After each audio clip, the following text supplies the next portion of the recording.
এটা Nabiganj two খাজিরবাজার road বায়া ইনাতগঞ্জ। যেই জায়গাটাতে আপনারা গাড়ি আটকে থাকতে দেখছেন সেটি মাধবপুর নামক স্থান। ভিডিওটি আজ সকাল 10টায় ধারণ করা। এই রাস্তাটি ইনাতগঞ্জ থেকে নবীগঞ্জ পর্যন্ত অসংখ্য অগণিত খানাখন্দে ভরা। তার মধ্যে কিছু আছে মারাত্মক পর্যায়ে।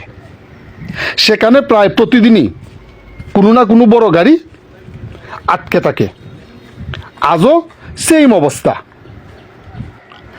কিন্তু দুঃখের বিষয়, এই রাস্তাটির সংস্কারে কারো কোনো ভূমিকা নাই। এই রাস্তাটি দেখলে মনে হয় এটা বাংলাদেশের বাহিরে। এই রাস্তার প্রতি কারো কোনো দায়বদ্ধতাই যেন নাই।